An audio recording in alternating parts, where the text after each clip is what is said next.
Pada tanggal 28 Mei yang lalu, kami berempat berangkat dari Jogja menuju ke Trenggalek untuk melakukan pemanjatan di tebing Spikul. Kemudian ada 3 orang teman yang berangkat ke Trenggalek via kereta dari Jogja. Tujuan dari kegiatan pemanjatan di Spikul ini merupakan salah satu program latihan kita untuk persiapan melakukan pemanjatan di Fitzroy Patagonia besok. Iya kan, Lar? Ya. Coba dijelaskan, Lar, kenapa kita kesini, Lar? Nah, kenapa kita kesini? Karena kita butuh latihan untuk manajemen big wall climbing dan tempat yang kita rasa paling cocok, paling ideal dan tidak terlalu jauh dari Yogyakarta ya Spikul, karena ketinggiannya udah cukup sekitaran 450-an meter, jadi mungkin dari exposure dan manajemen big wallnya sudah kita rasa sudah Hampir mendekati ya. Hampir mendekati yang Patagonia. Untuk ketinggiannya. Untuk ketinggiannya. Walaupun untuk lingkungannya jelas beda jauh ya. Jauh. Siap. Siap, Mbak, siap, harus siap. Siap wis ping pindho dene rak top iki. Mbok piye carane udah top. Arep dibor kabeh diit. Kemudian di sini kita sebenarnya juga mau nyoba untuk nge-push 1 hari karena rencana besok pemanjatan di Fitzroy di Franco Argentina itu juga melakukan pemanjatan dalam 1 hari. Kita harus push selesai dalam 1 hari. Spikul ini kita juga nge-push coba untuk selesaikan dalam 1 hari. Kemarin dapat waktu 19 jam. Terus dari walaupun pada rencananya itu berapa ya? 15 ya. Targetnya bukan target sebenarnya, estimasinya 15. Di simulasi itu kita dapat 13 jam untuk 14 pitch. Sudah sama hauling. Faktor utama kenapa bisa molor sampai 19 jam kayaknya di pitch terakhir itu.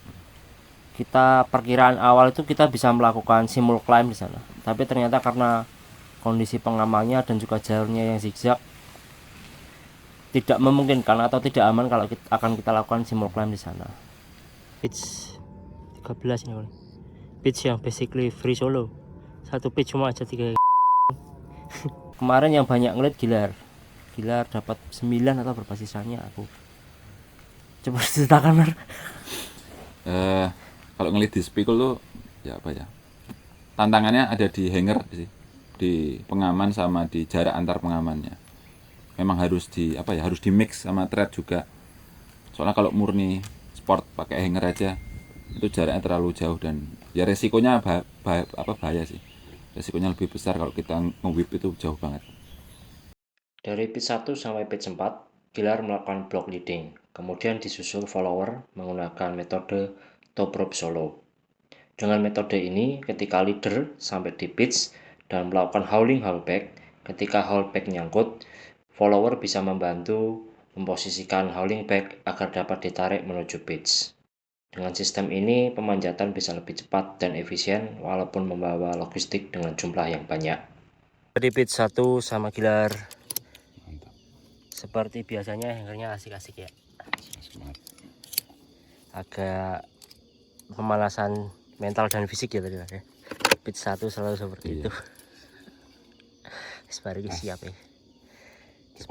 Cek ombak. Ayo gas, Gilar lanjut lagi ngelit. Gilar sudah sampai pitch 2, nggak kelihatan malah. OTW narik babi. Gue sudah siap naik. Di pitch 2 semua. Gilar ngelit lagi menuju pitch 3 atau nanti nyekip langsung ke pitch 4. 6 kurang dikit kita sudah sampai di pitch 3 apa 4 sih? 3, pitch 3. 4 Gilar. Gilar ya? 3 4 ini. Balik Mas. 3. Gilar ngelit lagi. Ya teman-teman di bawah. Mantap. Cerah cuacanya. Cerah sekali. Gilar cruising on the track. Hangernya asik-asik. Pilih Gilar OTW pitch 4 tapi mau di skip OTW 5 ya. Gilar nyekip pitch 4, ini langsung pitch 5. Tali hauling ini 50 meter mentok, jadi backlight. Jadi dari pitch 3 ke pitch 5 itu bisa pakai tali 50 meter mentok nanti. Jalurnya panjang tapi gampang kok, nggak susah-susah. Dari atas sana sudah sampai pitch 5. Jam piro ya? 6, 7 kurang sedikit. Kayak pitch 6 lur sedikit. Sekarang gantian gue yang lead. Gue menuju pitch 6 kayak gini. Oke, pesan-pesannya bilang capek beda ya ternyata 6 pitch gini. Iya. Karena con. Tapi ya enjoy sih. Di Madelan santai. Jam 8 ini. Ya telat sejam lah. Stop up sih kok lanjut itu. Hambatan kalau kemarin nggak ada sih, mana kalau ya cuma masalah apa karena jenis batuannya terus kayak teknik pemanjatannya yang nggak banyak pakai upper body ya, terus kayak balance technical, jadi mungkin itu sih, tapi nggak yang jadi hambatan banget. Hal baru sebenarnya nggak banyak ya, karena memang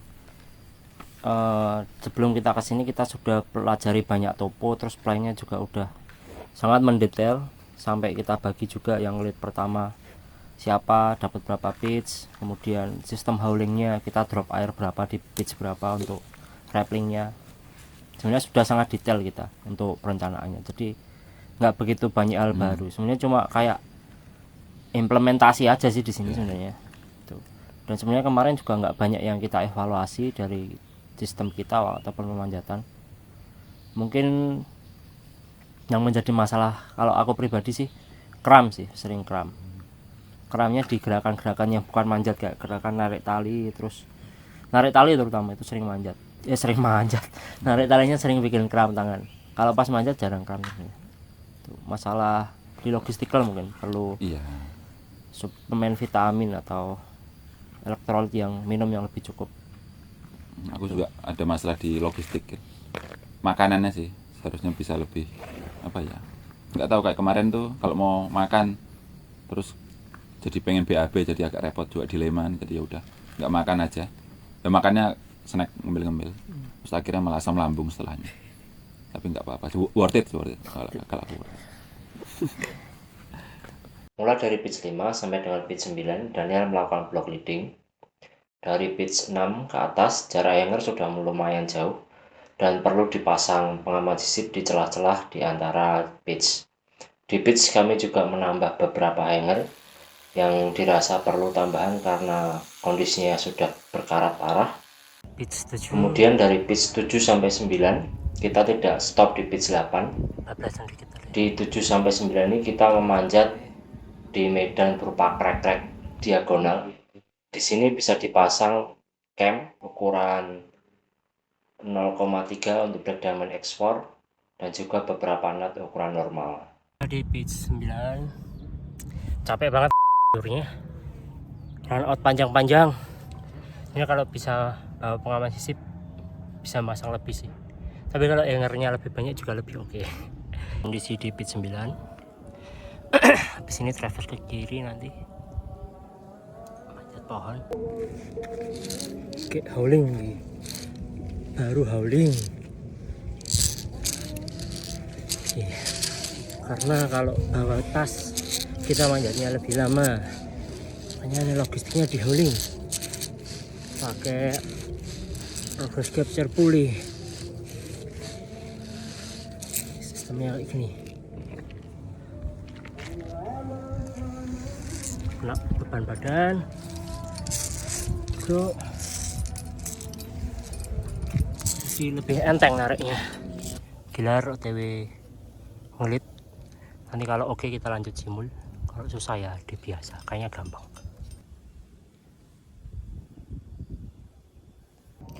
Lokasi di 2 meter di bawah pitch 11 ini. Gilar masih ngelit. Tadi karena ngedraknya sangat hebat lewat crack terus traverse, jadi nge-pitch di sini. Karena kalau dilanjutin ke pitch 11 walaupun tinggal dikit tuh berat banget truknya. Ini takutnya talinya nyangkut. Ini sudah jam 1, masih kurang 3 pitch lagi. Gilar mencoba ngepush menuju pitch 12. Jalurnya nggak kelihatan, hangernya sangat-sangat jelek. Terus tadi ada satu section kita manjat lewat pohon, ternyata pohonnya mati, jadi cukup asik-asik. Kalau basah susah sih itu dipanjatnya. Terus harus bener-bener baca topo soalnya ya. Kalau nggak gitu jarak hangernya jauh-jauh, kita nggak tahu next hangernya di mana. Ini nanti dilanjut lagi reportnya. Gilar sudah sampai pitch 12. Hangernya jelek katanya. Dia tadi bawa bor, tapi lupa nggak bawa baterai. Aku juga lupa ngasih. Baterainya ternyata ada di tas. Baterai mau digawa-gawa tak orang ada baterai. di atas ada terasan, terus banyak pohon-pohonnya katanya. Gilar naik sekitar 20 atau 30 meteran ya. Ini ada terasnya. Ini udah jam 1 tapi udah nggak panas. Oke, itu Gilar minta off delay di pitch 11. Ada rantainya tapi hangernya udah karatan. Banyak piton juga. Pitch 12 naik ke sana, udah di atas. Sudah sampai pitch 12 ini kayaknya. Iyalah. Pitch piro meneh pisan keselau ngitungnya kan. Daniel. Itu kayaknya anu terakhir, habis itu scramble terus. Ini hangernya nih mantap ini. Anjay. Pitch 12. Hutan-hutan nih.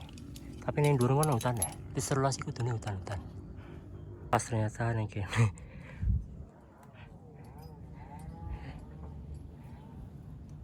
Tak ada apa-apa. Tidak ada hanger sama sekali. Pitch 13 ini bang. Pitch yang basically free solo. Satu pitch cuma aja 3 hanger anjir. Dari pitch yang setelah free solo, semi free solo tadi, yang satu pitch saya coba 3 hanger. Ke pitch di pinggir hutan, terus jalan sampai tepi batu ini. Masih ada satu pitch lagi ke top. Ini Gilar baru proses push ke top. Mungkin berapa ya? 50 meteran ya. Kelihatan. Jadi top tenang ya gitu balik ya. Serius banget ya. Capek gue udah.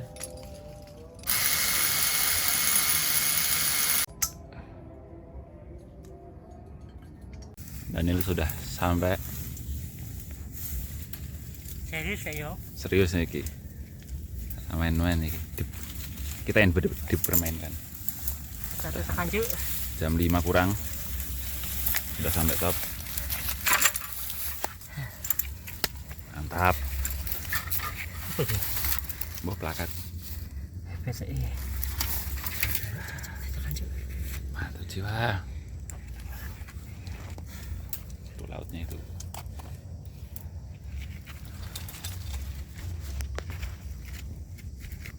Mas. Sunset. Ini mau sanyuan nih. Sampai top. Apa gitu? Spikul. Tebing gunung Spikul. With Gilar. With very brightful sunset.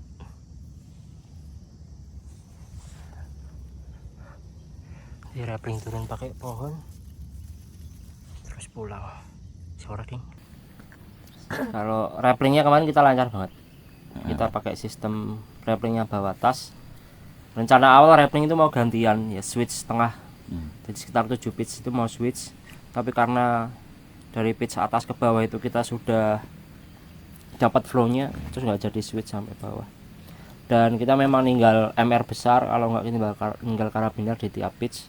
Tujuannya biar mencegah tali untuk biar nggak melintir, nanti biar talinya nyangkut kalau ditarik. Karena dari pengalaman manjat-manjat atau big wall sebelumnya, memang problem utama itu ketika kita rappling, talinya nyangkut-nyangkut kita ditarik, itu bikin nambah risiko dan juga nambah total time pemanjatan. Ini Daniel turun duluan. Sudah sore, sudah maghrib. Pakai pohon kita. Di pitch 12 sama 12 sampai 13 ya. Di bawah hutan-hutan ini Nunggu Gilar turun. Ini sudah buat angkor, buat rappling. Terus ini turun ke 12 harusnya. 12 pitchnya lasean.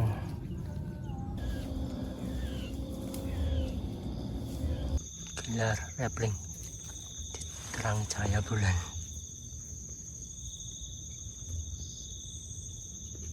Jam setengah 10 baru sampai ground. Gilar masih rappling dari pitch 1 ke bawah. Mantap, riang mantap. Berapa ribu tahun mas dari atas? Ini rong set ya. Naik turun 2 kali. Jos. Pisan ini. Iya ya. Sangar kurang. Ditosir. Raketak ya Pep. Ketok ya. Kontak. Ngomongnya ten.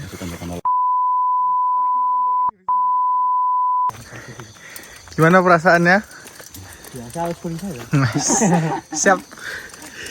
Asli cuk, udah kesel belas cuk. Kesel dong. Harus nangis aku mau. Masa gue nangis? Ameng ngising kasih. Oh, sedih ora ngising ya. Sumpah, saya mau.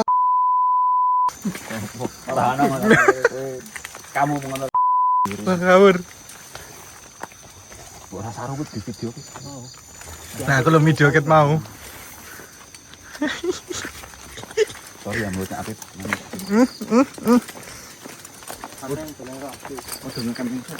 Biasanya kan kita cuma satu tim ya, ini ada jadi 3 tim totalnya. Ini teman-teman yang baru gabung Turning Point juga, mereka juga sebagian besar baru pertama Big Wall. Jadi memang tujuannya untuk mendapatkan experience, pengalaman Big Wall, karena menurutku biarpun kita sudah nyoba simulasi di tebing mana, tapi kalau Big Wall ya harus, mantap kalau mau ngerasain Big Wall ya harus nyoba Big Wall itu sendiri. Dan apa ya, itu salah satu target latihan kita untuk nanti ekspedisi ke Patagonia. Itu sih kayaknya. Gas nih. Ya mungkin besok kita bakal cari-cari lagi tempat-tempat yang untuk kita latihan ya, terutama crack climbing yang agak-agak panjang. Kemarin di sini kita nemu sih beberapa line crack itu clean banget dari bawah sampai mungkin 100 meteran ada. Mungkin besok kita kesini lagi atau cari tempat lain untuk latihan crack climbing panjang. Yang pasti itu mungkin Agustus kita ke Sumbing untuk latihan manjat di high altitude. Itu, dan latihan di sini saya bilang sukses sih, nggak cuma untuk tim saya aja, tapi juga untuk tim teman-teman. Baik itu dari segi experience-nya, mereka jadi merasakan seperti ini Big Wall. Kemudian technical juga saya yakin mereka banyak belajar, walaupun tidak semua sampai top ataupun sampai top, tapi tidak di luar dengan ekspektasi mereka. Tapi memang tujuannya kan kita mau belajar ya, mendapatkan pengalaman tentang bagaimana pemanjatan Big Wall itu. Dan yang paling utama, selamat semua sampai bawah. Iya, masih hidup dia. Mantap, Bro. Anjing, top cok. Alhamdulillah masih hidup ya Nan ya. Jadi kemarin kita juga bimbang juga, karena kan memang beberapa section run out. Kita mau nambah hanger, kita sudah bawa hanger set sama bor, tapi juga gimana ya, kalau terlalu banyak ditambah hangernya nanti mereka terlalu mudah ya, kurang struggle gitu loh. Kita pengennya kan mereka juga sengsara kan ya. Jadi kita bimbang di sana, nambah nggak ya. Jadi terakhir memang kita tiap rappel station itu kita tinggal karabiner dan juga angkor buat rappling. Jadi memang itu sudah cukup sebenarnya, karena krusial sekali kan kalau rappling itu. Cuma kita pakai angkor itu. Dan kadang-kadang kan sudah capek. Seperti itu sih. Mantap. Double dong.